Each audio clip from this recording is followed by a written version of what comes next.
Tuloy nga ang collaboration ng BGYO at Yumi. Kaya naman nga kinikailangan nga nilang magsama upang ngang mag-ensayo nang sa gayon nga ay magiging maganda ang kanilang collaboration concert. Subalit bantay sarado naman nga nito ni Nate ito ngang si Jennie dahil mukhang may nagkakagusto nga sa isang miyembro ng BGYO dito nga kay Jennie at kinakantahan niya pa nga ito.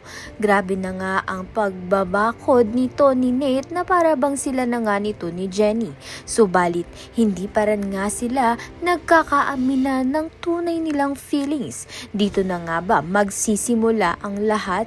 Sa kabilang banda naman nga ito ngang si Minchi ay aatakihin nga ng mga fans ni Dara dahil nga sa makikilala nga siya ng mga fans ni Dara noon. Kaya naman nga bumalik ang mga trauma nga nito ni Minchi.